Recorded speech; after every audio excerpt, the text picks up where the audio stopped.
I'm going to be late. No, you're not. There's plenty of time. Mr. Worthington said he'd be here at 11:30. Now, stop worrying. You can trust Mr. Worthington. If he says he'll be here, he'll be here. If I'm late, my Auntie Doreen will be moaning and saying things. You don't want to take any notice. Hey, what shall I do if she asks for the keys to our house again? She won't. Not at the funeral. No, but suppose she does. Just tell her the truth. Tell her you haven't got one on you. Tell her to speak to Mr. Worthington. Now, stop worrying. He'll be there and he'll bring you straight back here when it's over. I just know I'm going to show myself up. How do you mean, show yourself up? I'm going to cry, I know I am. Oh, Jenny, love. You're entitled to cry.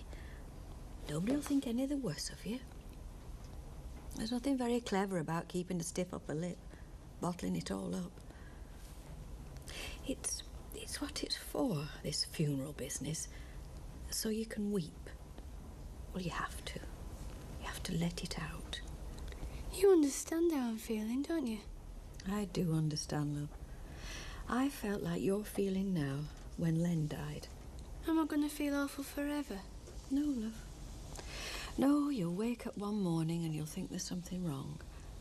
But then you'll realise that you don't feel sad anymore. Then you feel guilty about not feeling sad. And that'll pass too. That'll be Mr. Worthington. Told you, didn't I?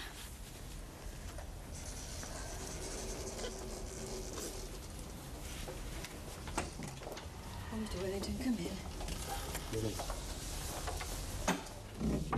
Hello, Jenny. Hi. We'll get straight off if you're ready. Pollard Street's your auntie's house, isn't it? Shouldn't take us more than 10 minutes. Is my dad going to be there? I'm sorry, love, I don't know. Come on, then. I bet he won't come. You'll be here, won't you, afterwards? I'll be here, waiting for you.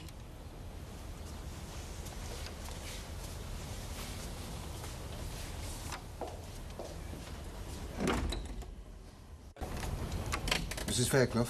Yes? I'm Alan Bradley. Jenny's father. Oh, yes, come in. Thank you. The social services gave me your address, so I came straight over. Jenny at school, is she? No, she's at the funeral. Didn't you know? Well, Mr. Worthington, the social services chap, left messages for you about the funeral and everything.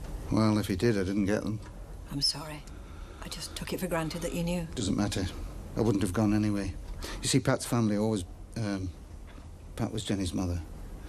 They always blamed me for the breakup of the marriage, so they wouldn't have wanted me there anyway. I think Jenny might have, though.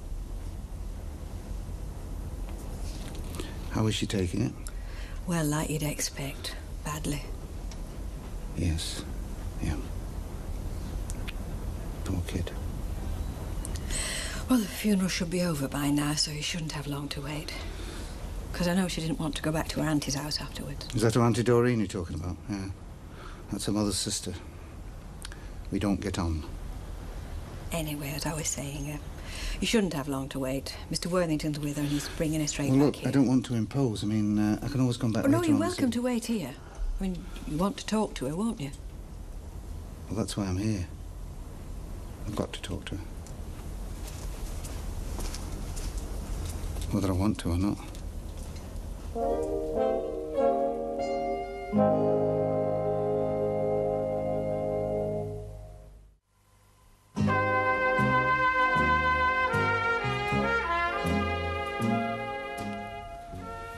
I was never at home, you see.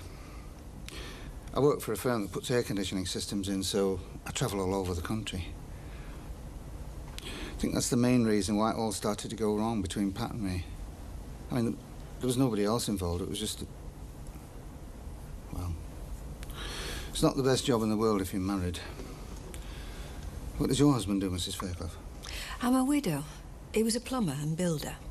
Oh. Well, at least you knew he'd be coming home at nights. I mean, you know, I didn't even hear about Jenny's mum until yesterday. Aberdeen I was. I set off as soon as I heard. Where is home, though? I mean, you must have one somewhere. Well, it's more of a base than a home. I've got a little flat in Scarcroft, which is just the other side of Leeds. It's handy for the motorways, you know. I'm not there all that much. You never married again, then? No. There wouldn't be much point. I think one failure's enough, don't you? What about Jenny? I mean, you must have plans for her. Me? Well, from what I can gather, you're the only flesh and blood she's got now. Yes, I suppose I am.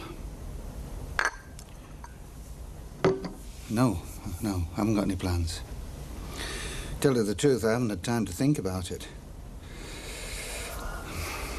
You see, the trouble is, it must be the best part of 8 years since I've seen Jenny. I mean, I don't know her. And she doesn't know me.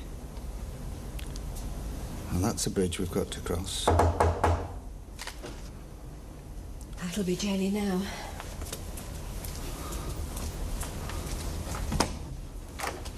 Come on, Jenny, love.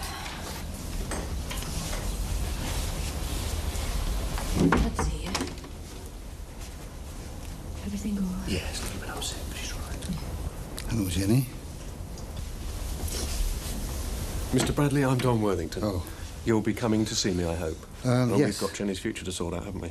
Yes, yes. I can't stop now, more's the pity. I've got a lot to catch up on, but if you'll give my office a ring in the near future. I will, yes, yeah.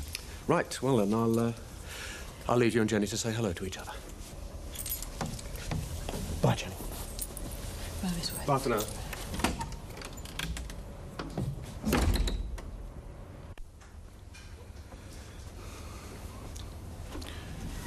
You've altered in the face since you were a little girl, I think.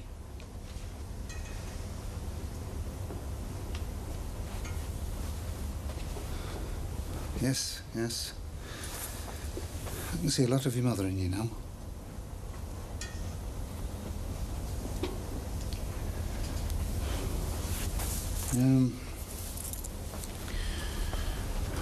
How are you getting on at school, all right? About average.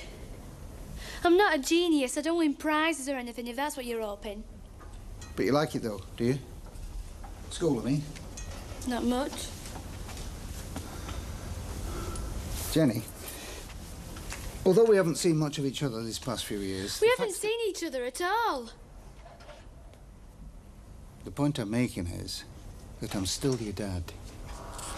Now, you might find this hard to believe, but I'm very sorry about your mum. I know what you're going through. Look, I've got my car outside. Why don't we go for a drive round, eh? What for? Well, so that we can talk a bit more. Come on.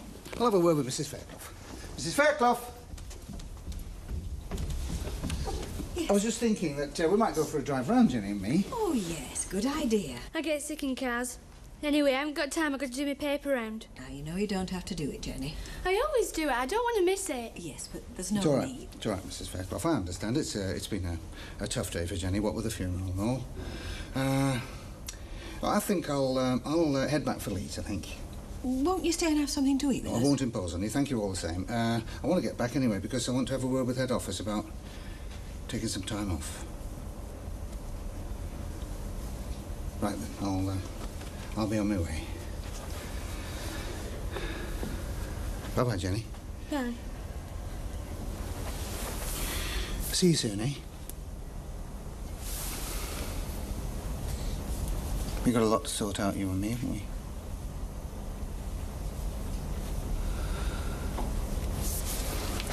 Thank you for everything, Mrs. Fairclough. I'll be back in a day or two with a bit of luck. Right. Don't worry, I'll see myself out. Bye. Sure. He couldn't wait to get away, could he? Come on, Jenny. Fair dues. You didn't exactly give him much encouragement. You know, it's like a little blue book with carbon paper inside. I know exactly what it looks like. I just can't remember where I last saw them. Rita, where are them cash receipt books? Do you know? Right under your nose, first shelf under counter. Oh, yes. 70 pence, please. Hello, Jenny. I didn't expect to see you today. Come to do my paper round. Today? Don't look at me as if I'm the sort that go around shoving little lads up chimneys. This is her idea, not mine. Well, Wendy and Craig are doing it for you. I mean, they've split it between them. You've just missed them. I can catch him up then. All right, back in an hour, eh? Have your tea ready. All right. Hello. You don't know me. Curly Watts. I live just down the street from you, number 3. I've got a lot of pop records, so if you want to come round and have a look through them. Yeah, I might do. Right. Try. Curly? What are you playing at, mate? What are you up to? Cradle snatching or what? Give over. That's Jenny Bradley. Her mum was killed the other day. Mrs. Fairclough's looking after her. Sorry, Mrs. Fairclough. Thanks for saying that to her, Curly. You're a good lad. Nah, it's all right. Stop me from showing myself up, eh? Was it fancy Jenny wanting to do a paper round today of all days? Well, I think it was just an excuse to get away from her dad, actually. Oh, he's turned up then. Oh, what's he like? Don't know. Haven't made my mind up yet. Let you know when I have. Do you know, him and Jenny were like two strangers. They don't know each other at all. And I don't know which one's more frightened of the other.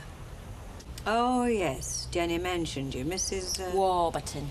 Come in. I came round yesterday, only you were out. She was here all on her own. Is she here? No, you've missed her. She's gone to pictures with her mate. The pictures? We only put her poor mother onto this dinner.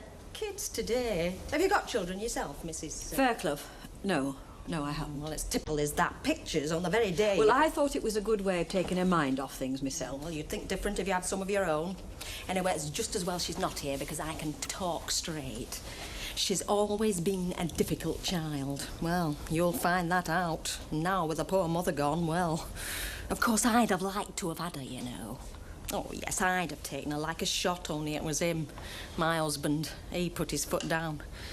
Anyway, if you ever want any advice, don't hesitate to ask. What is it you came for, Mrs. Me? Nothing. I only came round for a quiet word. However, come to think of it, I could do with the key to the house. There's a good few things that are mine, and they'll all want sorting out before the house is cleared. Well, I think the best thing you can do is make a list of all the things you say belong to you, and then we can give it to Mr. Worthington to sort out. That way it'll save any trouble. What are you suggesting? All I'm saying is, Mr. Worthington is legally responsible for Jenny now.